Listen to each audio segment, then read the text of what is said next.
Salut à tous, Netflix a frappé un grand coup avec ses résultats du quatrième trimestre. On a une hausse record du nombre d'abonnés, on a une belle croissance notamment des revenus. Et donc aujourd'hui, dans un premier temps, on va regarder bien les résultats financiers du quatrième trimestre 2024. Évidemment, on regardera quels sont les moteurs de croissance de Netflix, quelles sont aussi les perspectives pour l'année 2025. Et puis reste bien jusqu'à la fin parce que je te dirai si l'action aujourd'hui est une opportunité. D'ailleurs, tu peux en profiter pour mettre un petit like à la vidéo, ça permet de soutenir la chaîne et je te remercie grandement. Alors si on regarde déjà dans un premier temps les résultats, qu'est-ce qui est sorti notamment une croissance des abonnés puisque Netflix a enregistré 19 millions de nouveaux abonnés payants au quatrième trimestre 2024 et on atteint un total impressionnant de 302 millions d'abonnés dans le monde, ce qui est vraiment un record et c'est vraiment une augmentation sans précédent ce dernier trimestre. Et donc en fait cette croissance ça s'explique notamment par le succès des contenus phares qu'on a eu notamment ces derniers mois avec Squid Game, la saison 2 notamment. Et puis on a aussi cette politique qu'on a eu il y a quelques mois anti-partage de comptes. Donc ça c'est maintenant fini, ce qui a poussé d'ailleurs de nombreux utilisateurs gratuits à souscrire. Donc voilà, on a une belle augmentation. Je t'ai mis une courbe à peu près sur 10 ans. Ça commence au premier trimestre 2013 et ça se termine au deuxième trimestre 2024. Donc là ça va pas jusqu'au quatrième trimestre 2024, mais on voit très clairement cette belle croissance. Alors d'ailleurs on avait un petit peu reculé, on le savait d'ailleurs, l'action avait dégringolé en 2022. On a eu une perte d'abonnés et ça a bien redécollé surtout depuis 2023. Donc on est vraiment à un record aujourd'hui à 302 millions d'abonnés dans le monde. Si on continue, ce qui est sorti d'ailleurs, ce dernier trimestre, on a un chiffre d'affaires qui a atteint 10,25 milliards de dollars, soit une augmentation en fait de 16% par rapport à l'année dernière, ce qui est vraiment un record. Le bénéfice net, lui, s'élève à 1,87 milliard de dollars, doublant celui d'ailleurs de l'année précédente. Donc ces chiffres démontrent que notamment leur modèle économique reste quand même solide aujourd'hui, même dans un contexte qu'on pourrait dire macroéconomique qui est plutôt incertain aujourd'hui. Donc ça c'est pour les chiffres, donc on a une très très belle augmentation du chiffre d'affaires et ça c'est encourageant. Il y a aussi un impact des hausses des prix puisque Netflix a également augmenté ses prix notamment dans plusieurs régions avec des hausses allant d'ailleurs jusqu'à plus 15%. Le plan premium, il faut savoir qu'il va être disponible à 24,99 dollars par mois dans certains pays. Ça a été relevé à peu près de 9%. L'offre de base aussi avec publicité aux États-Unis va coûter maintenant 7,99 dollars par mois contre 6,99 dollars. Donc ça fait une augmentation de 14%. Donc voilà, ils ont quand même pas mal augmenté leur prix, ils vont augmenter leur prix. Donc bien que risqué quand même, cette stratégie a contribué quand même à renforcer les marges sans freiner non plus la croissance des abonnés. Donc pour l'instant, les abonnés suivent malgré, on va dire, cette augmentation quand même environ 15%, ça reste quand même assez important. Alors si on regarde maintenant les résultats financiers d'ailleurs du quatrième trimestre 2024, donc ici c'est la partie grisée, on va pouvoir d'ailleurs comparer avec les trimestres précédents, et donc on a enfin dépassé cette barre symbolique, on est à plus de 10 milliards ce trimestre, donc c'est absolument énorme, et si on regarde sur un an, ça fait 16% de croissance composée, donc il y a un an, Q4 2023, on était à 8,833 milliards, donc c'était déjà très bien, et donc là on est à 10 milliards, franchement c'est une très belle croissance en un an. Et donc si on regarde d'ailleurs la marge opérationnelle, elle est à 22%, alors pour le coup elle a un petit peu reculé par rapport au trimestre précédent, donc le Q3, mais il y a un an quand même on était à 16%, donc en un an ça fait quand même une belle croissance là-dessus. Les net income c'est pareil, c'est un petit peu reculé par rapport au Q3, mais si on regarde par rapport à un an quand même on a bien progressé, donc ça c'est encourageant. Si on regarde l'earning per share on est à 4,27 dollars, donc voilà, ça reste tout à fait correct, même si on était un petit peu plus le trimestre précédent. Donc si on regarde les free cash flow ici, on est à 1,378 milliards de dollars ce trimestre-là, donc c'est vraiment le cash disponible une fois que tout a été payé. Si on regarde par rapport au trimestre précédent, on était à plus de 2 milliards, donc on a quand même reculé sur cette partie-là, ce trimestre-là, mais on a quand même gagné du cash, donc c'est encourageant. Chose qu'ils ont faite, notamment, ils donnent le forecast, donc c'est ce qu'ils estiment notamment pour le prochain trimestre 2025, et là on a une croissance quand même du chiffre d'affaires, on serait à plus de 10 milliards toujours, mais 10 milliards 416, on est à 10 milliards 247. Donc plutôt encourageant quand même. Si on regarde, ils ont donné une marge opérationnelle quand même à 28%, donc qui serait meilleure que le Q4 2024. Donc ça c'est voilà plutôt encourageant là-dessus. Et puis on a aussi des net income, donc bénéfices net ici, qui serait meilleur que le Q4 2024. Donc voilà, c'est évidemment c'est des projections, donc à prendre entre guillemets avec des pincettes. Alors maintenant si on regarde bien les moteurs de croissance, notamment pour ce trimestre 4, eh bien Netflix a dominé notamment avec des séries comme on l'a dit tout à l'heure, un Squid Game la saison 2 qui bat des records d'audience. On a eu également un film qui est sorti ce dernier trimestre qui est Carry On, qui a également marqué les esprits en se hissant notamment dans le top 10 des films les plus visionnés. Donc voilà, on a du contenu quand même qui attire et qui permet de booster un peu la croissance. Si on regarde en termes de diversification des offres, notamment l'entreprise explore de nouveaux formats. On a eu des événements en direct, notamment il y a quelques mois, on a eu le combat entre Jack Paul et Mike Tyson qui a attiré d'ailleurs un public vraiment inédit là-dessus.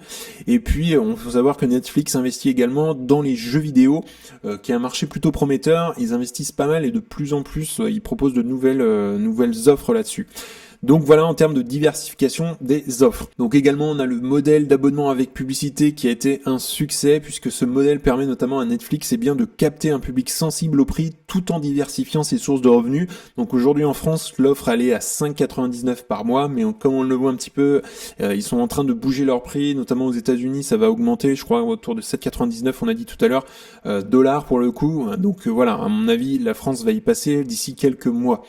Donc ça fonctionne bien et c'est tant mieux pour l'entreprise. Donc maintenant si on regarde bien les perspectives pour l'année 2025, bien en termes d'objectifs financiers, Netflix prévoit des revenus compris entre 43,5 et 44,5 milliards de dollars pour l'année 2025.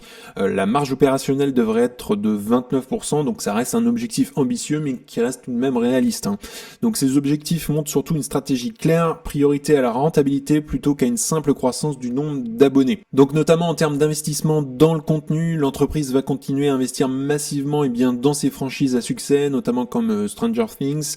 L'objectif c'est vraiment de renforcer la fidélité client, d'attirer aussi de nouveaux abonnés. Et puis ils cherchent également à développer des franchises similaires pour diversifier tout simplement le portefeuille de contenu et ça c'est assez important. Alors également il y a des changements dans la communication puisque Netflix a également annoncé qu'il ne publiera plus de chiffres sur les abonnés à partir de 2025. Alors pourquoi ? Parce qu'il veut mettre tout simplement l'accent sur la rentabilité et non sur le volume.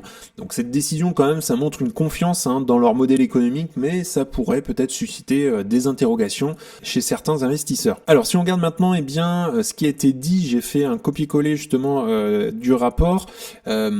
Ils ont annoncé qu'ils abordent l'année 2025 avec une forte dynamique après une année marquée notamment par un nombre record d'adhésions nettes, donc 41 millions, et une nouvelle accélération de la croissance, donc augmentation de 16% du chiffre d'affaires. Et là j'ai rajouté en gras quand même, nous occupons une position de leader en termes d'engagement, environ 2 heures par membre payant et par jour. C'est quand même assez incroyable. Alors juste en dessous, j'ai mis le tableau en termes de rendement, de retour sur investissement sur la performance du cours de l'action de Netflix. On voit globalement, donc c'est une performance annualisée, sur un an Netflix ça fait 83%, le S&P 500 25 et le Nasdaq 30. Si on regarde sur 5 ans on est à 22, 15, 18 et si on regarde sur 10 ans, ce qui est plutôt correct de regarder sur 10 ans, comme ça donne une bonne moyenne, on est à 34% sur Netflix par an, c'est quand même assez énorme, le S&P 13 et le Nasdaq 16, donc clairement Netflix fait vraiment beaucoup mieux que le marché. Donc si on regarde sur retour sur investissement cumulé, sur 10 ans ça fait 1726%, 242% pour S&P et Nasdaq 351%. Donc là très clairement Netflix a fait un bon retour sur investissement pour ceux qui sont investis dans l'entreprise. Donc si on regarde maintenant la valorisation de Netflix en ce moment, donc Netflix, si on regarde rapidement le cours de l'action, d'ailleurs je fais la vidéo juste avant l'ouverture des marchés, donc on était à 870 à peu près, et aujourd'hui après les résultats on est presque à 1000 $ l'action, on est à 993, 15, ça bouge, donc voilà, ça fait quand même un plus de 15% quand même après les résultats, donc c'est vraiment incroyable. Et donc si on regarde le cours de l'action aujourd'hui, donc c'est une entreprise qui a une belle croissance quand même du chiffre d'affaires, on le voit là.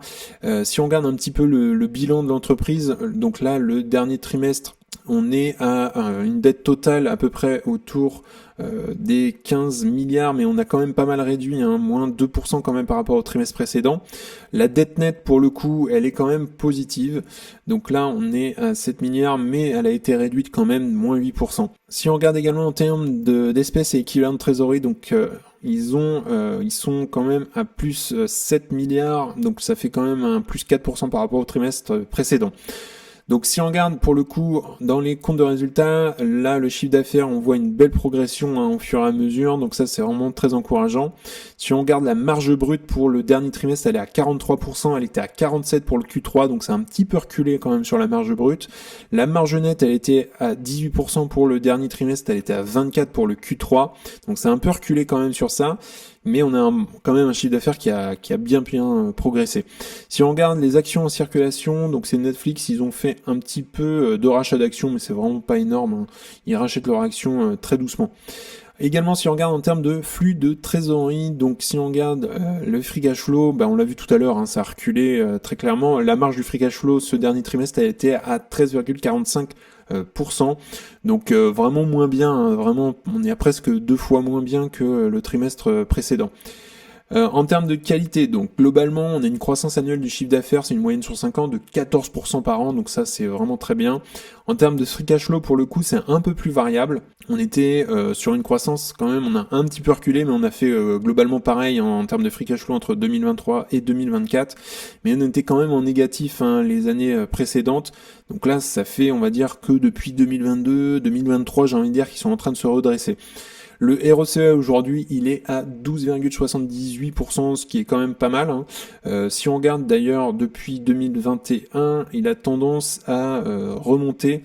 Donc ça c'est plutôt bien. Si on regarde rien que l'année 2023, on était quand même à 17%, donc ils ont corrigé le tir. En termes de dette nette par rapport au free cash flow, il faudrait à peu près un an, un peu plus d'un an pour rembourser leur dette, donc ça reste tout à fait correct, hein, ils ont le cash. Ils font un petit peu de rachat d'actions, donc globalement ils ne diluent pas l'actionnariat, donc c'est plutôt plaisant. Et puis si on regarde la marge du free cash flow aujourd'hui, elle est à 10%. Donc ça, c'est très bien, même si on voit globalement que la tendance est à une belle croissance quand même de cette courbe, hein, des marges free cash flow. 2024, on a un peu reculé, mais 2023, on était à 20%, 2024, on était à 17%, donc c'est vraiment très très bien. Si on regarde la valorisation également, donc aujourd'hui, on a quand même un ratio prix free cash flow à 53, ce qui est quand même assez énorme. Si on regarde la moyenne 5 ans, on était en négatif parce qu'on l'a vu juste avant, hein, ils perdaient de l'argent. Si on regarde également le prix par rapport au chiffre d'affaires, on le voit très clairement, en 2022, on avait une entreprise qui était, je pense, très sous-valorisée à ce moment-là. Et très clairement, elle a bien remonté aujourd'hui, on est à peu près autour des 9 le prix par rapport au chiffre d'affaires. Également, si on regarde le prix par rapport au free cash flow, donc très clairement, on a une entreprise aujourd'hui qui est quand même chère. En 2022, on était en négatif parce que tout simplement, ils ont perdu de l'argent à ce moment-là. Mais on a une entreprise qui a toujours été chère globalement. Si on regarde également le P/E ratio de Netflix, alors on a une entreprise au moment où elle était dégringolée, on le voit d'ailleurs, on était à 174 au plus bas d'ailleurs en 2022, et bien là on avait un P/E ratio à 15, donc vraiment c'était une entreprise sous-valorisée à ce moment-là. Et si on avance au fur et à mesure du temps, aujourd'hui on est quand même à plus de 40, même on est à 48. Ce qui est pour moi absolument énorme, et je pense que Netflix aujourd'hui est très très cher, et j'irai pas acheter l'action aujourd'hui, ça reste simplement mon avis. Donc si on fait une petite conclusion sur les résultats et l'année 2024, eh bien Netflix a terminé l'année sur une note quand même exceptionnelle. On a eu une croissance record des abonnés, une stratégie de diversification quand même qui a été réussie, des ambitions claires pour 2025, donc l'entreprise continue également de prouver qu'elle est un leader incontournable dans le streaming. Il y a de la concurrence évidemment, mais il y a quand même des très très bons résultats ici. D'ailleurs, tu peux me dire toi ce que tu penses des résultats de Netflix. Est-ce qu'ils vont pouvoir maintenir leur croissance? Également, est-ce que tu vois d'ailleurs des obstacles? Donc n'hésite pas à commenter ça sous la vidéo. Également, je le rappelle, je ne donne pas de conseils en investissement, fais tes propres recherches, après tout ça reste bien ton argent. Également, si tu souhaites aller plus loin et avoir accès à You Can Invest App, c'est le premier lien en description, et donc dans ton espacement, tu auras accès bien à ma watchlist avec mes objectifs de prix, également au best stock, c'est-à-dire les meilleures actions à détenir dans ton portefeuille. Tu auras également accès à un discothèque cash flow pour estimer le juste prix à payer. Tu auras accès à une communauté privée d'investisseurs Voilà, et puis le gros plus, ce sont des appels vidéo avec moi-même pour t'accompagner dans ta stratégie et faire grossir ton patrimoine. On analyse des actions, tes portefeuilles et on parle bourse de manière générale, donc c'est le premier lien en description. En tout cas, on en a fini pour aujourd'hui. N'hésite pas à liker la vidéo, à t'abonner, ça fera grandir la communauté et puis ça me soutient. Si tu souhaites regarder une autre vidéo, tu peux cliquer juste ici. En tout cas, je te souhaite une excellente journée et à bientôt pour une prochaine vidéo. Salut!